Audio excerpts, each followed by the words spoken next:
Vanakkam. We have gathered here to celebrate the birth anniversary of late V.P. Singh. Firstly, I would like to thank Truthseekers International and the Students Federation of Dravidians for organizing this convention. I would like to start by saying that every citizen of this country is forever indebted to former Prime Minister V.P. Singh. India we see today, it's all because of him, because of the vision he had, because of the policies he implemented, because of the changes he made. His contribution to Indian democracy by making OBC community a partner in nation building will resonate for centuries to come. He might not belong to a backward community by birth, yet he ensured Mandal Commission's recommendation of 27% was implemented nationally. I am reminded of his famous speech during 1990 Independence Day celebration, where he said, "No section can be uplifted merely by money. They can develop only if they have a share in power, and we are prepared to provide this share." He went on to keep up his promise by implementing 27% reservations for OBCs. He strongly believed wherever there is discrimination, untouchability, neglect, oppression, and injustice, the cure to it is social justice. He will always remain as a guardian of social justice. He took to the streets to protest for the rights of the people and social justice, even as he was undergoing dialysis. The legacy of Thiru V.P. Singh intertwines with the spirit of our leader, late தலைவர் Kalanyar Karunanidhi, as they shared a common goal of empowering the underprivileged.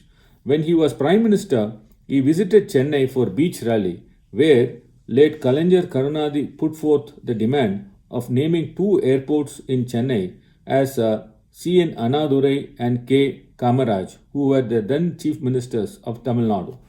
Back in those days when there were no cell phones, the Prime Minister had a private room that had a lightning call facility. The Prime Minister Thiru V.P. Singh, after hearing the request of late Thiru Kalanyar Karunanidhi, came down from the platform, made a lightning call to Delhi, and talked to the officials concerned, and returned to the platform and announced that Kalanyar's demand has been fulfilled. The decision was taken in just 10 minutes. It was because of him that the Chennai International Airport terminal was named after the former Chief Minister late C.N. Annadurai, and Chennai Domestic Air Terminal after former Chief Minister late K. Kamaraj.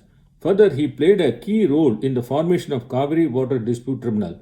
He hosted a meeting at his own residence where 9 chief ministers, 7 union ministers, and 5 national political parties were invited. Prime Minister V.P. Singh then asked Chief Minister Kalanyar Karunanidhi to speak on the topic and added, "Whatever Kalanyar is going to speak, that is my stand too." He always believed in Kalanyar's vision and admires his work for social justice. My leader, Honorable Chief Minister of Tamil Nadu, Thiru M.K. Stalin, unveiled late V.P. Singh's statue last year in Tamil Nadu for his remarkable contribution towards social justice and said, "We all belong to V.P. Singh's family, a pan-India and social justice family." He also added, "V.P. Singh might have died, but the lamp he lit for social justice will always shine, and Tamil Nadu will never forget him, and the statue unveiled is also meant to express Tamil society's gratitude towards him. He will always be a torchbearer for a fight towards social justice. With the lamp he lit, there is a great responsibility on all of us to carry forward his legacy. I am a strong believer of Constitution of India, and the Constitution of India advocates for equality.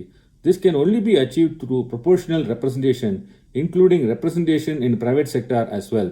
Until 1931 British era, the 1931 British era, the census had data on all castes including OBCs, but it was not recorded, strangely, in successive census. The Mandal Commission 1980 implemented 27% reservation had to rely upon on 50-year empirical data recorded in 1931. We are still relying on this almost 100-year-old data. Such is the disconnect between OBC population and the present reservation policy. The Honorable Supreme Court often strikes down its reservation policies of the states on the ground that it is not based on any empirical data, and despite such numerous orders, the centre does not have the political will to conduct caste census. Such empirical data is essential for devising welfare schemes and ascertaining reservations. Without it, all such schemes and policies would be worthless. The central government is devising such policies aimlessly when the present state of the OBC populations is unknown. Bihar government has released caste-based survey which shows that OBC form 63% of the state population and 15% of the state population from upper caste.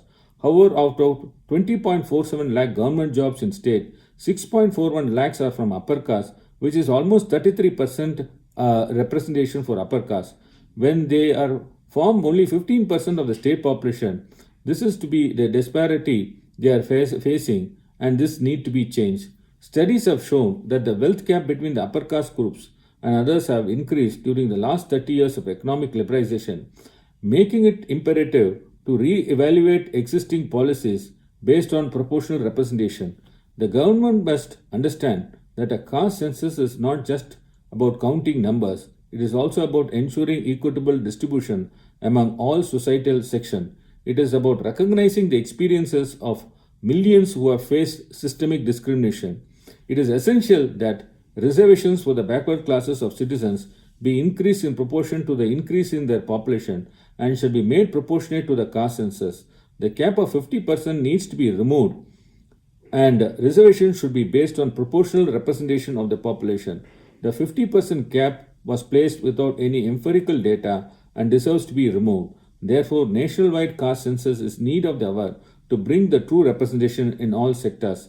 I read in newspaper that the Patna High Court has even gone to the extent of striking down the reservations which was increased to OBCs in education and employment.